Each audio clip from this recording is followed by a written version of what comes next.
আজি 19/5/2024 বৰ্ষৰ প্ৰাতঃ মুৰলী অব্যক্ত বাপদাদা ৰিভাইজ 15/12/1999 চন।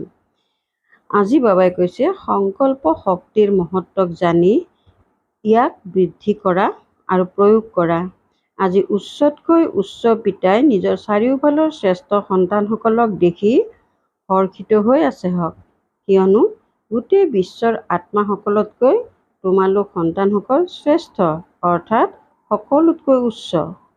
জগতৰ লোকে বিশ্বৰ ভিতৰত শ্ৰেষ্ঠ বুলি কয় আৰু সেয়াও এটা জন্মৰ কাৰণে, কিন্তু তোমালোক সন্তানসকল গোটেই কল্পতেই আটাইতকৈ শ্ৰেষ্ঠ। গোটেই কল্পত তোমালোক শ্ৰেষ্ঠ হৈ আছা জানা নহয়? নিজৰ অনাদি কালছোৱা অনাদি কালতো তোমালোক সকলো আত্মা পিতাৰ সমীপত থাকোঁতা হোৱা।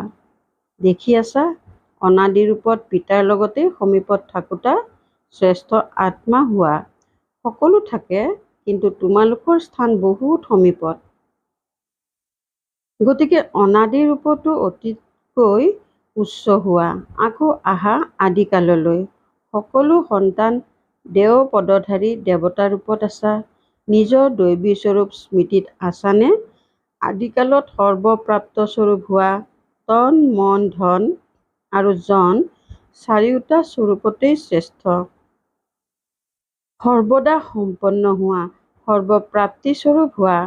এনেকুৱা দেৱপদ অন্য কোনো আত্মাৰেই প্ৰাপ্ত নহয়। লাগিলে ধৰ্ম আত্মাই হওক, মহাত্মাই হওক, কিন্তু এনেকৈ সৰ্বপ্ৰাপ্তিত শ্ৰেষ্ঠ অপ্ৰাপ্তিৰ নাম চিহ্নও নাই, কোনেও অনুভৱ কৰিবও নোৱাৰে। আকৌ অহা মধ্যকাললৈ। মধ্যকালতো তোমালোক আত্মাসকল পূজ্য হোৱা। তোমালোকৰ জড় চিত্ৰৰ পূজা কৰা হয়।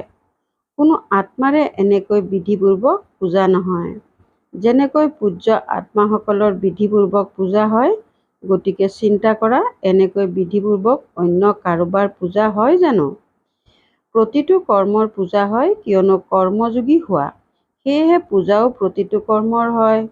ধৰ্ম আত্মা বা মহান আত্মাসকলকো লগত মন্দিৰতো ৰাখে, কিন্তু বিধিপূৰ্বক পূজা নহয়। গতিকে মধ্যকালতো অতি উচ্চ অৰ্থাৎ শ্ৰেষ্ঠ হোৱা। আকৌ আহা বৰ্তমান অন্তিম কাললৈ। অন্তিম কালতো এতিয়া সংগমত শ্ৰেষ্ঠ আত্মা হোৱা। কি শ্ৰেষ্ঠতা আছে?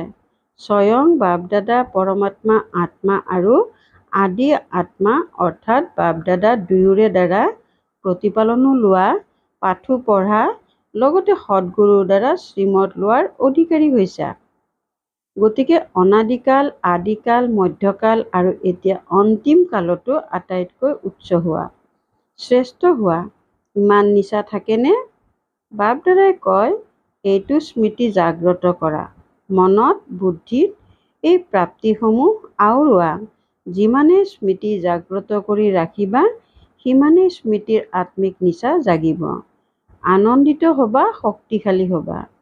ইমান অতিকৈ উচ্চ আত্মা হৈছা, এইটো নিশ্চয় দৃঢ়নে যে ময়েই আটাইতকৈ উচ্চ, শ্ৰেষ্ঠ হৈছিলোঁ, হৈছোঁ আৰু সদায় হৈ থাকিম? নিচা আছেনে? দৃঢ় নিশ্চয় আছে যদি হাত উঠোৱা। শিক্ষকসকলেও উঠালে।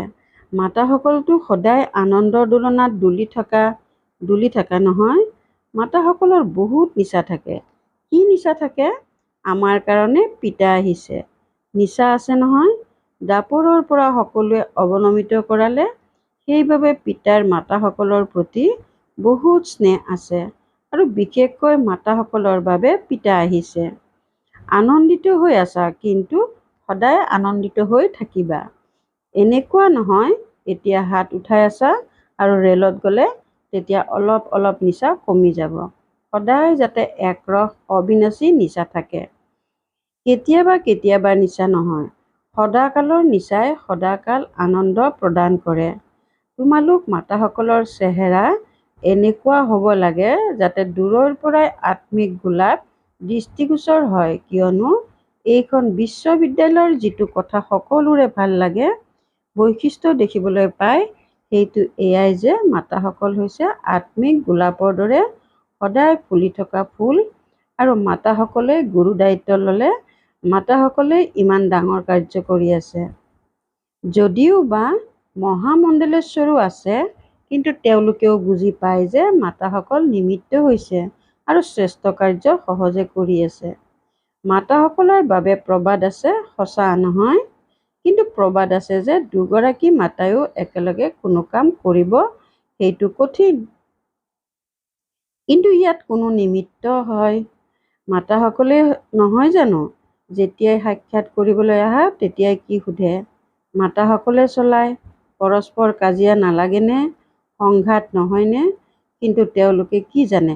এয়া কোনো সাধাৰণ মাতা নহয়, এয়া হৈছে পৰমাত্মাৰ দ্বাৰা গঢ়ি তোলা আত্মা মাতা। পৰমাত্মা বৰদানে এওঁলোকক চলাই আছে।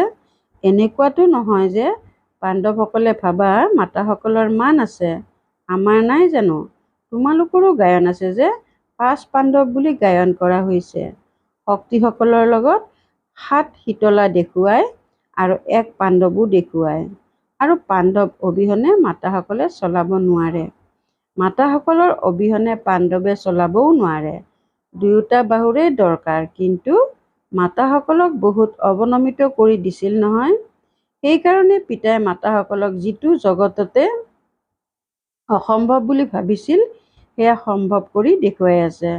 তোমালোক মাতাসকলক দেখি আনন্দিত হোৱা নহয় নে নোহোৱা? আনন্দিত হোৱা নহয়। যদি মাতাসকলক পিতাই নিমিত্ত নকৰিলেহেঁতেন তেন্তে নতুন জ্ঞান, নতুন পদ্ধতি হোৱা কাৰণে পাণ্ডৱসকলক দেখি বহুত হুলস্থুল হ'লহেঁতেন। মাতাসকল হৈছে ঢাল, কিয়নো নতুন জ্ঞান হয় নহয়, নতুন কথা। কিন্তু ভনীসকলৰ লগত ভাইসকল সদায় আছেই। পাণ্ডৱসকল নিজৰ কামত আগৰণুৱা আৰু ভনীসকল নিজৰ কামত আগৰণুৱা। দুয়োৰে ৰায় অনুসৰি প্ৰতিটো কাৰ্য নিৰ্বিঘ্ন ৰূপত চলি আছে।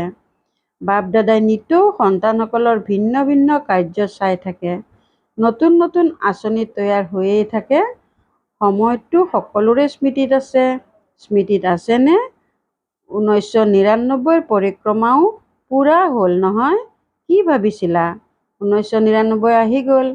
1999 আহি গ'ল। কিন্তু তোমালোক সকলোৰে বাবে সেয়া কৰাৰ বছৰ, সেৱা কৰাৰ বছৰ, নিৰ্বিঘ্ন হৈ থকাৰ বছৰ হৈ গ'ল।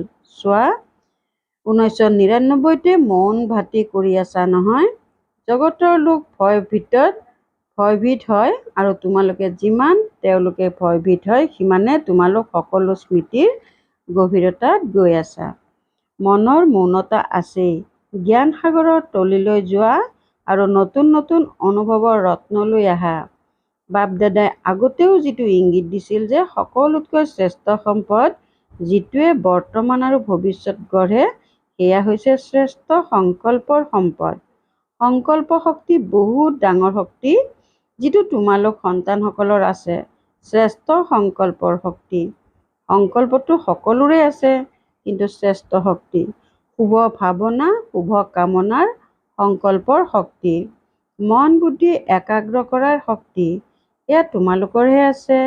আৰু যিমানে আগবাঢ়ি গৈ থাকিবা, এই সংকল্প শক্তি জমা কৰি গৈ থাকিবা।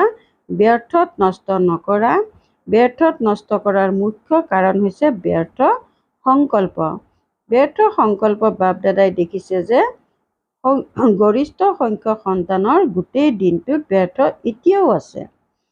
যেনেকৈ স্থূলধনক মিতব্যয়িতাৰে ব্যৱহাৰ কৰোঁতাসকল সদায় সম্পন্ন হৈ থাকে আৰু ব্যৰ্থত নষ্ট কৰাসকল ক'ৰবাত নহয় ক'ৰবাত প্ৰতাৰিত হৈ যায়। তেনেকৈ শ্ৰেষ্ঠ শুদ্ধ সংকল্পত ইমান শক্তি আছে যে তোমালোকৰ ধাৰণ কৰাৰ শক্তি, প্ৰকম্পন ধাৰণ কৰাৰ শক্তি বহুত বৃদ্ধি হ'ব পাৰে।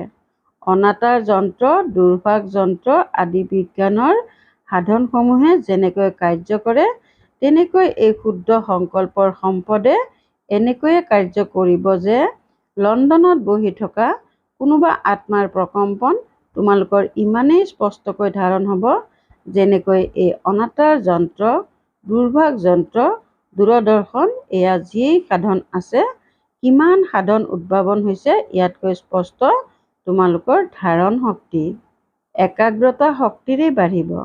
এই আধাৰবোৰতো নাশ হ'বই। এই সকলোবোৰ সাধন কিহৰ আধাৰত চলে? লাইটৰ আধাৰত। যিবোৰ সুখৰ সাধন আছে বেছিভাগেই লাইটৰ আধাৰত চলে। তেন্তে তোমালোকৰ আধ্যাত্মিক লাইট, আত্মা লাইটে এই কাৰ্য কৰিব নোৱাৰে জানো? যিয়েই বিচাৰা প্ৰকম্পন ওচৰৰেই হওক বা দূৰৰেই হওক ধাৰণ কৰিব পাৰিবা। যেতিয়া একাগ্ৰতা শক্তিৰে মন বুদ্ধি দুয়োটা একাগ্ৰ হ'ব, তেতিয়া ধাৰণ কৰাৰ শক্তি আহিব। বহুত অনুভৱ কৰিব পাৰিবা। সংকল্প কৰিলা নিস্বাৰ্থ, স্বচ্ছ, স্পষ্ট, সেয়া বহুত সোনকালে অনুভৱ কৰাব। শান্তিৰ শক্তিৰ আগত বিজ্ঞান নতশিৰ হ'ব। এতিয়াও বুজি গৈ থাকে যে বিজ্ঞানতো কিহবাৰ অভাৱ আছে, যিটো ভৰাব লাগে। সেয়েহে বাপ-দাদাই পুনৰাই মনোযোগ আকৰ্ষণ কৰাই আছে যে অন্তিম স্থিতি, অন্তিম সেৱা, এয়া সংকল্প শক্তিয়ে বহুত তীব্ৰতাৰে সেৱা কৰাব। সেয়েহে সংকল্প শক্তিৰ প্ৰতি মনোযোগ দিয়া। ৰাহি কৰা, জমা কৰা, বহুত কামত আহিব। প্ৰয়োগী এই সংকল্প শক্তিৰেই হবা। বিজ্ঞানৰ মহত্ব কিয় আছে? প্ৰয়োগত আহে। সেয়েহে সকলোৱে ভাবে যে হয়, বিজ্ঞানে ভাল কাম কৰে। মৌনতাৰ শক্তিৰ প্ৰয়োগ কৰিবলৈ একাগ্ৰতা শক্তিৰ প্ৰয়োজন, আৰু একাগ্ৰতাৰ মূল আধাৰ হৈছে মনৰ নিয়ন্ত্ৰণ শক্তি, যাৰ দ্বাৰা মনোবল বৃদ্ধি পায়। মনোবলৰ বহুত মহিমা আছে। সেই তন্ত্ৰ মন্ত্ৰৰে সিদ্ধি পোৱা সকলেও মনোবলৰ দ্বাৰা অল্পকালৰ চমৎকাৰ দেখুৱায়। তোমালোকেতো বিধিপূৰ্বক তন্ত্ৰ মন্ত্ৰৰ সিদ্ধি নহয়, বিধিপূৰ্বক কল্যাণৰ চমৎকাৰ দেখুৱাবা, যিটো বৰদান হৈ যাব। আত্মাসকলৰ বাবে এই সংকল্প শক্তিৰ প্ৰয়োগ বৰদান সিদ্ধি হৈ যাব। সেয়েহে প্ৰথমে এইটো পৰীক্ষা কৰা যে মনক নিয়ন্ত্ৰণ কৰাৰ নিয়ন্ত্ৰণ শক্তি আছেনে? ছেকেণ্ডত যেনেকৈ বিজ্ঞানৰ শক্তি, ছুইচৰ আধাৰত ছুইচ অন কৰা, ছুইচ অফ কৰা, তেনেকৈ ছেকেণ্ডত মন য'ত বিচাৰা, যেনেকৈ বিচাৰা, যিমান সময় বিচাৰা, তেনেকৈয়ে নিয়ন্ত্ৰণ কৰিব পাৰানে? বহুত ভাল ভাল নিজৰ প্ৰতিও আৰু সেৱাৰ প্ৰতিও সিদ্ধিৰূপ দেখা দিব। কিন্তু বাপ-দাদাই দেখিছে যে সংকল্প শক্তিৰ জমা পুঁজিৰ প্ৰতি সাধাৰণ মনোযোগ আছে। যিমান হ'ব লাগে সিমান নহয়। সংকল্পৰ আধাৰত বাণী আৰু কৰ্ম স্বতঃ চলি থাকে। বেলেগে বেলেগে পৰিশ্ৰম কৰাৰ প্ৰয়োজন নাই। আজি বাণীক নিয়ন্ত্ৰণ কৰা, আজি দৃষ্টিৰ প্ৰতি মনোযোগ দিয়া, পৰিশ্ৰম কৰা, আজি বৃত্তিক মনোযোগেৰে পৰিৱৰ্তন কৰা। যদি সংকল্প শক্তি শক্তিশালী হয়, তেন্তে এয়া সকলো স্বতঃ নিয়ন্ত্ৰণত আহি যায়। পৰিশ্ৰমৰ পৰা হাত সাৰি যাবা। গতিকে সংকল্প শক্তিৰ মহত্বক জানি লোৱা। এই ভাতৃ বিশেষকৈ এইটো কাৰণত কৰোৱা হয় যাতে অভ্যাস হৈ যায়। ইয়াত কৰা অভ্যাস ভৱিষ্যতলৈও মনোযোগ দি কৰি থাকিলে তেতিয়া অবিনাশী হৈ যাব। বুজিলা? কি মহত্ব আছে? তোমালোকক পিতাই উৎসতকৈও উচ্চ সম্পদ দিছে। এই শ্ৰেষ্ঠ সংকল্প, শুভ ভাৱনা, শুভ কামনাৰ সম্পদ আছেনে? সকলোকে পিতাই দিছে, কিন্তু জমা ক্ৰমানুসৰি কৰে আৰু প্ৰয়োগ কৰাৰ শক্তিও ক্ৰমানুসৰিয়ে আছে। এতিয়াও শুভ ভাৱনা বা শুভ কামনা, ইয়াৰ প্ৰয়োগ কৰিছানে? বিধিপূৰ্বক কৰিলে সিদ্ধিৰ অনুভৱ হয়নে? এতিয়া অলপ অলপ হয়। অৱশেষত তোমালোকৰ সংকল্প শক্তি ইমান মহান হৈ যাব যে যিটো সেৱাত মুখৰ দ্বাৰা বাৰ্তা দিয়াত সময়ো খৰচ কৰা, সম্পত্তিও লগোৱা, অস্থিৰতাটো আহা, ক্লান্ত হৈও যোৱা, কিন্তু শ্ৰেষ্ঠ সংকল্পৰ সেৱাত সেই সকলোবোৰ ৰাহি হৈ যাব। বৃদ্ধি কৰা। এই সংকল্প শক্তি বৃদ্ধি কৰিলে প্ৰত্যক্ষতাও সোনকালে হ'ব। এতিয়া ৬২-৬৩ অৰ্থাৎ বৰ্তমান ৮৮ হৈ গ'ল। ইমান সময়ে কিমান আত্মা তৈয়াৰ কৰিছা? ৯ লাখো পূৰা হোৱা নাই। আৰু গোটেই বিশ্বত যদি বাৰ্তা দিব লাগে, তেন্তে কিমান কোটি আত্মা আছে? এতিয়াও ভগৱান এওঁলোকৰ শিক্ষক, ভগৱানে এওঁলোকক চলাই আছে। কৰৱানহাৰ পৰমাত্মাই কৰাই আছে। এইটো স্পষ্ট হোৱা নাই। ভাল কাৰ্য আৰু শ্ৰেষ্ঠ কাৰ্য কৰি আছে। এইটো আৱাজটো ওলাইছে, কিন্তু কৰৱানহাৰ এতিয়াও গুপ্ত হৈ আছে। গতিকে এই সংকল্প শক্তিৰে প্ৰত্যেকৰে বুদ্ধি পৰিৱৰ্তন কৰিব পাৰা। লাগিলে অহো প্ৰভু বুলিয়েই প্ৰত্যক্ষ হওক বা পিতাৰ ৰূপতেই প্ৰত্যক্ষ হওক। গতিকে বাপ দাদাই এতিয়াও পুনৰাই মনোযোগ আকৰ্ষণ কৰায় যে সংকল্প শক্তি বৃদ্ধি কৰা আৰু প্ৰয়োগ কৰি থকা। বুজিলা? বাপ দাদাই যিটো অভ্যাসৰ কথা শুনালে যে মন 1 ছেকেণ্ডত একাগ্ৰ হৈ যাওক, কিয়নো সমস্যা অকস্মাতেই আহে আৰু সেই সময়ত যদি মনোবল থাকে তেতিয়া সমস্যা সমাপ্ত হৈ যায়, কিন্তু সমস্যা পাত পৰাওঁতা হৈ যায়। সেইবাবে সকলোৱে মন বুদ্ধি এতিয়াই একাগ্ৰ কৰা। চোৱা একাগ্ৰ হয়নে? গোটেই দিনটোত অভ্যাস কৰি থাকা।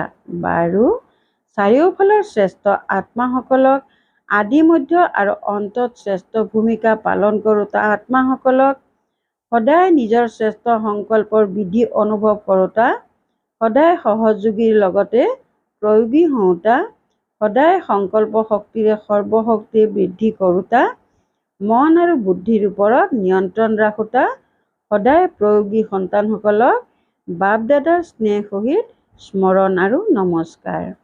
দেশ বিদেশৰ সন্তানসকলকো বাপ দাদাই চাই আছে। সংকল্পৰ দ্বাৰা যি স্নেহ সহিত স্মৰণ আৰু বাৰ্তালাপ কৰে সেয়া বাপ দাদাৰ ওচৰলৈ আহি যায়। এতিয়াও যিসকলে বিজ্ঞানৰ বলৰ দ্বাৰা শুনি আছে সেই সকলো সন্তানক, প্ৰতিখন দেশৰ এটি এটি সন্তানক স্নেহ সহিত স্মৰণ কৰি আছে।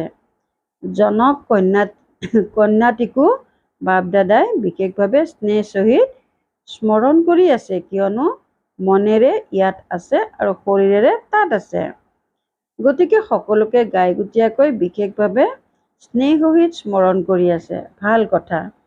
যোগ ভাটিৰ কাৰ্যসূচী বহুত ভালকৈ চলি আছে। দাদীসকলৰ সৈতে সদায় নিজক বাপ দাদাৰ নয়নৰ মণি বুলি বুজা নহয়। নয়নত সদায় সমাহিত হৈ থাকা। নয়নত সমাহিত হৈ থাকিলে সদায় দৃষ্টিত সমাহিত হৈ থাকিবা। এয়াও সন্তানসকল আৰু পিতাৰ সংগম যুগৰ উৎসৱ। সাক্ষাৎ কৰা, শুনা, খোৱা বোৱা কৰা, এয়া সংগম যুগৰেই উৎসৱ। এনেকৈ উৎসৱ পালন কৰি কৰি নিজৰ ঘৰলৈ গুচি যাবা। আকৌ ৰাজ্যলৈ আহিবা। পিতা ব্ৰহ্মাৰ সৈতে ৰাজ্য কৰিবা। ভাল কথা। জগতৰ লোকে ভাবি থাকে আৰু তোমালোকে সদায় পালন কৰি থাকা।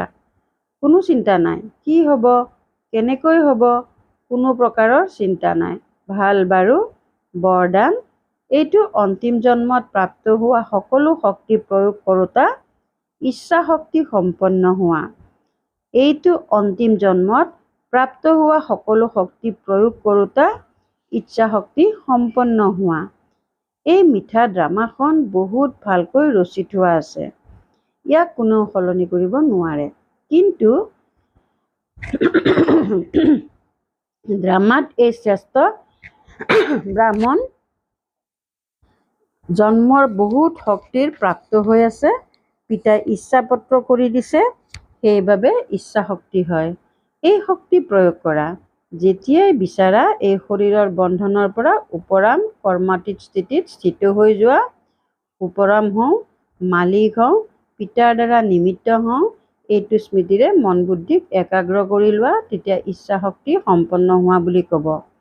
শ্লোগান: অন্তৰেৰে সেৱা কৰা, তেতিয়া আশীৰ্বাদৰ দুৱাৰ মুকলি হৈ যাব। অন্তৰেৰে সেৱা কৰা, তেতিয়া আশীৰ্বাদৰ দুৱাৰ মুকলি হৈ যাব। ওম শান্তি। সূচনা: আজি মাহৰ তৃতীয় ৰবিবাৰ আন্তঃৰাষ্ট্ৰীয় যোগ দিৱস। সকলো ব্ৰহ্মৰ সন্তানে সংগঠিত ৰূপত সন্ধিয়া 6:30 বজাৰ পৰা 7:30 বজালৈ বিশেষ নিজৰ পূৰ্ব স্বৰূপত স্থিত হৈ গোটেই বৃক্ষজোপাক শক্তিৰ দান কৰিব। প্ৰত্যেক আত্মাক নিজৰ সন্মুখত প্ৰকেট কৰি স্নেহভৰা দৃষ্টি দিব, আপোনতাৰ অনুভৱ কৰাব। আনন্দৰূপী সম্পদেৰে সম্পন্ন সৌভাগ্যৱান আৰু প্ৰসন্নচিত্ত হ'বলৈ আজিৰ অব্যক্ত সংকেত। যিহেতু সুখদাতাৰ সন্তান মাষ্টৰ হৈ গ'লা, গতিকে দুখটো হ'ব নোৱাৰে। দুখৰ দুৱাৰ বন্ধ। স্বৰ্গ অৰ্থাৎ সুখৰ দুৱাৰ মুকলি হৈ গ'ল। স্বৰ্গৰ টিকট লৈ ল'লা নহয়? সদায় আনন্দত নাচি থাকা। আনন্দিত হ'লে আনেও তোমালোকক দেখি আনন্দিত হ'ব আৰু পিতাৰ সমীপত আহিব। তোমালোকৰ আনন্দই পিতাৰ পৰিচয় দিব। কেতিয়াও বিয়োগত নাহিবা। পিতাৰ স্মৃতি পাহৰি নাযাবা। সদায় যোগী। ওম শান্তি।